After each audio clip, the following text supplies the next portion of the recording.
A disabled Alright, let's millionaire see you was two ignored on a dance. wedding You day got it, until a kiddo. maid's daughter's Woo, gesture this is changed fun. You're a everything. natural dancer. A millionaire in a blue suit arrives at an elegant wedding, but no one sees him. 6 women in evening gowns walk past like he's invisible, until a maid's 4-year-old daughter in a red dress runs toward him, shouting, "Blue suit prince." What happens next will restore your faith in humanity. Before we dive in, let us know in the comments, what time is it and where are you watching from? And don't forget to subscribe to StorySphere for more inspiring stories like this one. Let's start. The grand ballroom sparkled with crystal chandeliers and golden decorations. It was the wedding reception of the year. Everyone who was anyone had been invited, except it seemed the man in the wheelchair wanted to be acknowledged. Marcus Hayes, a 38-year-old millionaire in a sharp blue suit, sat near the entrance in his black wheelchair. His brown hair was perfectly styled. His blue tie matched his suit exactly. But none of that seemed to matter to the 6 elegantly dressed women who swept past him without a glance. A woman in a teal gown nearly knocked into his wheelchair.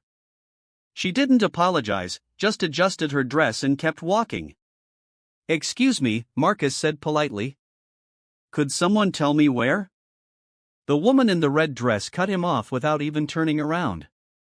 "Staff entrance is in the back." Marcus's jaw tightened. "I'm not staff. I'm a guest."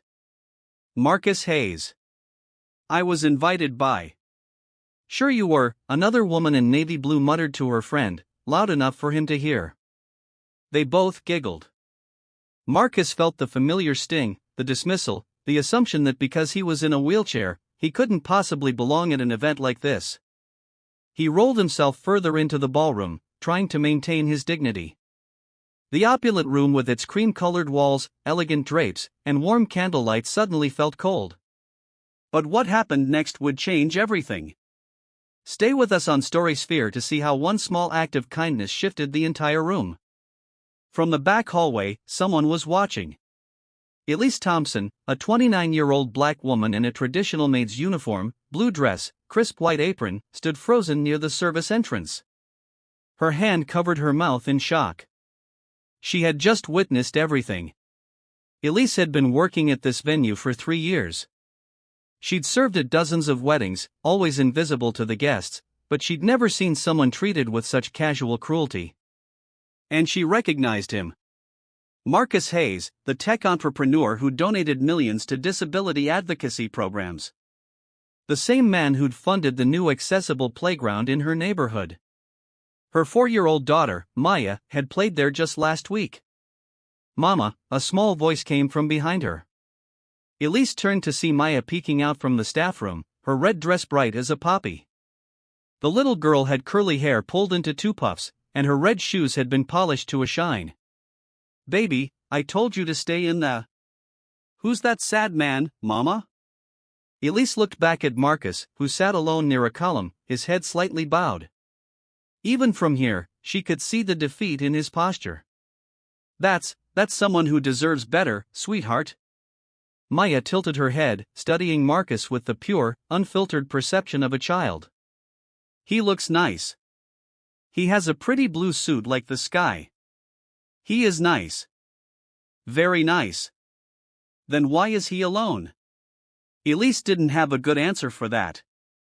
Before she could stop her, Maya slipped past her mother's legs and started walking toward the ballroom. "Maya! Maya, come back here." But the little girl was already halfway across the polished floor, her red dress swishing, her shoes clicking softly. Marcus sat there, debating whether to just leave. He'd come to support a colleague getting married, but clearly his presence wasn't wanted. The stares, the whispers, the way people's eyes slid right past him. He'd dealt with it his whole life, but it never got easier. He was reaching for his wheels to turn around when he heard it. The sound of small footsteps running toward him. He looked up.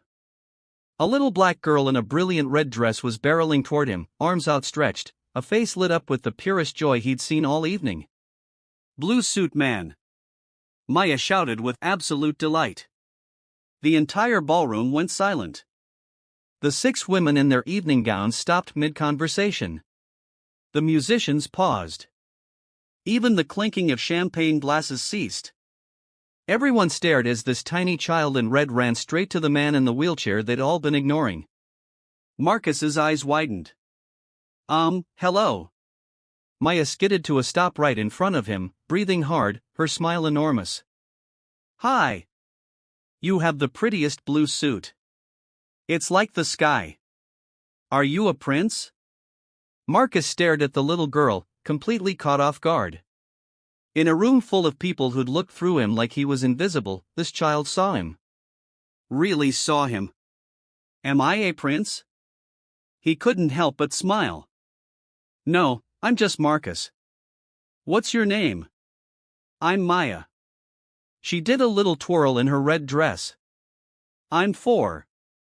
She held up 4 fingers proudly. Do you like my dress? Mama says red is for brave girls. It's beautiful. You look very brave. Why are you sitting in that chair? Maya asked with pure curiosity. No judgment. Before Marcus could answer, Elise rushed over, mortified. Maya Thompson, you get back here right now. She grabbed her daughter's hand, then looked at Marcus apologetically. Her white headpiece was slightly askew from rushing. Sir, I am so sorry. She got away from me. I didn't mean for her to bother. She's not bothering me, Marcus said quickly, his voice warm. She's the first person who's actually spoken to me like a human being all evening. Elise's eyes widened. I know who you are. You're Marcus Hayes, the Marcus Hayes. Guilty. You built the playground in Riverside Park. My Maya plays there every week. Elise's voice cracked slightly.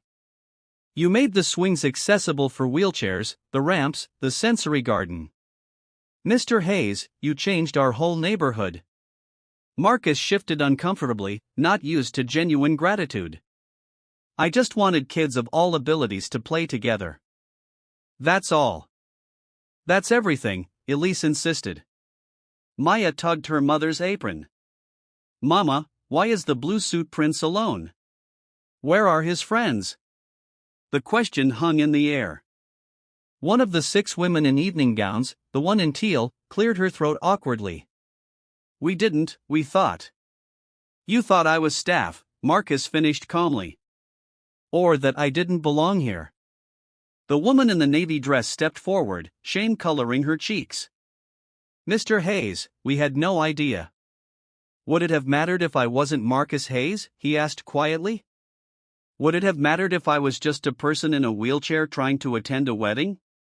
Silence. Maya broke it. Mama says everyone deserves kindness, even if they're different. Especially if they're different. She looked up at Marcus seriously. I think you're wonderful. Want to be friends? She stuck out her tiny hand. Marcus looked at that small hand, so freely offered, so innocent, so full of acceptance, and felt something break open in his chest. He took her hand gently. I would love to be friends, Maya. Yay! Maya threw her arms around his neck in an impulsive hug. The maid, Elise, gasped, but Marcus was already hugging the little girl back, his eyes suddenly wet. When was the last time someone had hugged him without hesitation? Without that momentary pause, that flicker of uncertainty about how to approach someone in a wheelchair? Maya pulled back and grabbed his hand. Come on, you can't sit here alone. That's sad. You should come dance with everyone. Maya, sweetie, Mr. Hayes might not. Elise started. I'd love to, Marcus said, his voice thick with emotion. If that's okay.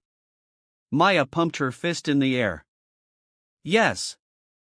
As Marcus rolled forward with Maya skipping beside him, something remarkable happened. The woman in the red dress stepped forward. Mr. Hayes, I'm Jennifer. I'm sorry. Would you like to sit at our table? The woman in green added, I read about your work with adaptive technology. I'd love to hear more about it. One by one, the 6 women who'd ignored him, who'd looked right through him, began to see him. But Marcus noticed something else, too. The other guests were watching. The couple in the corner, the group by the bar, the elderly woman near the cake table. They'd all witnessed a 4-year-old in a red dress do what none of them had done, simply treat him like a person worthy of friendship. Elise watched from the side, her hand over her heart, tears streaming down her face. Her daughter, her brave, beautiful daughter in her red dress and shiny shoes, had changed the entire atmosphere of the room with nothing but pure, innocent kindness. Marcus turned to Elise. "Your daughter is remarkable. She learned it from watching people like you, Mr. Hayes. People who build playgrounds so every child feels included." "No," Marcus said softly, watching Maya twirl in a circle, her red dress spinning. "She's teaching me. Sometimes it takes a child to remind us what really matters." Maya ran back and grabbed his hand again. "Come on, Blue Suit Prince. The music is starting." As Marcus let himself be pulled onto the dance floor, his wheelchair surrounded by new friends, by people who finally saw him, he caught Elise's eye and mouthed 2 words. "Thank you." Elise smiled through her tears and mouthed back, "No, thank you." But the true transformation came in what happened next. The bride herself, a woman in a flowing white gown, had been watching from across the room. She approached slowly, her eyes red. "Marcus," she said quietly. "I'm ashamed. This is my wedding, and I saw how my guests treated you. I said nothing. I did nothing." Marcus looked up at her. "Catherine, no." She knelt down beside his wheelchair, her dress pooling around her. "Maya is 4 years old and she has more courage than every adult in this room combined, including me." She turned to face her guests, her voice carrying across the ballroom. "Everyone, please listen. This man, Marcus Hayes, was invited here because he's important to my husband and me. But more than that, he's a human being who deserved basic respect from the moment he arrived. We failed him." The room was dead silent. Maya didn't fail him. A 4-year-old child showed us what we should have done. She saw someone alone and made him feel welcome. No hesitation, no judgment, just pure kindness. Catherine's voice broke. "That's the kind of love I promised to honor today, and I nearly forgot what it looks like." She extended her hand to Marcus. "Would you do me the honor of the next dance? I'd like to start this marriage by remembering what really matters." Marcus's throat tightened. He took her hand. As they moved to the floor, Catherine walking beside his wheelchair, Maya skipping ahead in her red dress, the band began to play. And in that moment, every person in that ballroom learned what true dignity looks like. It looks like a 4-year-old with curly hair and red shoes reaching out her hand and saying, "Want to be friends?" If this story touched your heart, hit that like button and share it with someone who needs to hear it today. And remember to subscribe to Storysphere for more stories that remind us what truly matters. We'll see you in the next one.